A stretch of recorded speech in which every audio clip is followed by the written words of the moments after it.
Hello friends, एक और नई सच्ची कहानी के साथ। अपने संस्कृति और परंपराओं के लिए मशहूर राजस्थान दुनिया भर में पर्यटन का एक मुख्य स्थल है।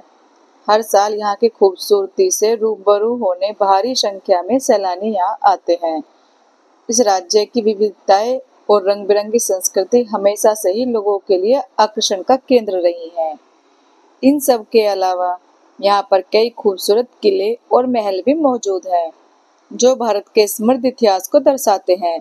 भानगढ़ किला इस राज्य की इन्हीं ऐतिहासिक इमारतों में से एक है। इस किले का अपना एक समृद्ध इतिहास है, हालांकि यह अपने रहस्यमय चीजों के लिए भी ज्यादा मशहूर है। तो आइए जानते हैं क्या है भानगढ़ किले का इतिहास और इनसे जुड़ा रहस्य। भानगढ़ का किला जयपुर और अलवर शहर के बीच सारिस्का सेंचुरी से 50 किलोमीटर दूर स्थित है। 17वीं शताब्दी में इस किले का निर्माण आमेर के महान मुगल सेनापति मानसिंह के छोटे भाई राजा माधव सिंह ने करवाया था। शाही महल के अलावा भानगढ़ में सन 1720 तक 9000 से अधिक घर भी थे, जो बाद में धीरे धीरे गायब होते चले गए। इस किले के परिसर में भव्य हवेलियां, मंदिरों और सुनसान बाजारों के अवशेष हैं, जो इसके सुनहरी इतिहास का संकेत देते हैं। यह किले अपना शांत वातावरण और सुरम्य अरावली पर्वत और खूबसूरत वास्तुकला की वजह से पर्यटन की भारी संख्या को आकर्षित करता है। अपनी खूबसूरती के अलावा यहाँ किले अपने रहस्यों के लिए भी काफी मशहूर है।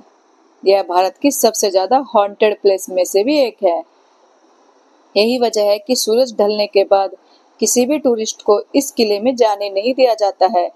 ऐसा माना जाता है कि यहाँ पैरानॉर्मल एक्टिविटी होती है। किले में मौजूद नेगेटिविटी एनर्जी की वजह से कोई भी यात्री शाम के बाद ना तो यहाँ प्रवेश करता है और ना ही किले को लेकर कई तरह की मान्यताएं भी हैं। पहली मान्यता बाबा बलाउनाथ नाम के एक साधु से जुड़ी है। ऐसा माना जाता है कि जिस जगह पर इस किले का निर्माण किया गया है वह इन्हीं साधु की थी। ऐसे में साधु ने किला बनाने की अनुमति इसी शर्त पर दी थी कि किला या उसके भीतर की कोई भी इमारत उनके घर से ऊंची नहीं होनी चाहिए।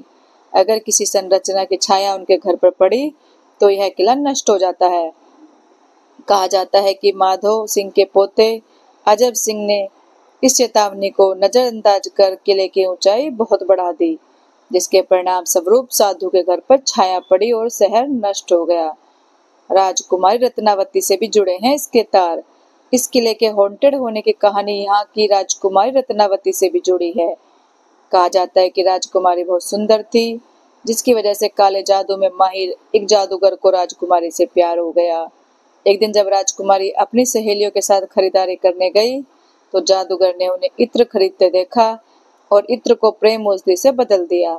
हालांकि राजकुमारी को जादूगर की चाल का पता चल गया और उसने औषधि को पास के एक पत्थर पर फेंक दिया। इसके परिणाम स्वरूप चट्टान जादूगर की ओर लुढ़की और चट्टान से कुचलकर उसकी मौत हो गई।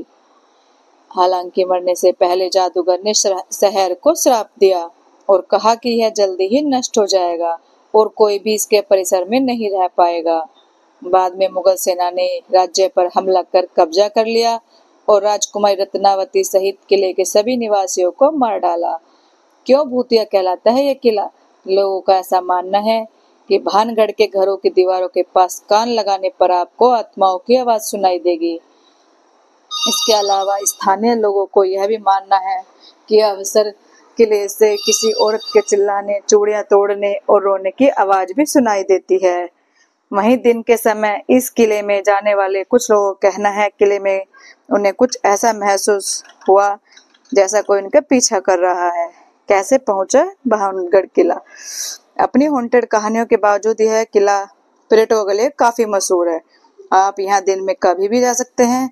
यहाँ पहुंचने के लिए नजदीकी एयरपोर्ट जयपुर है, जहां से आपको भानगढ़ के लिए करीब 80 किलोमीटर की दूरी तय करनी होगी।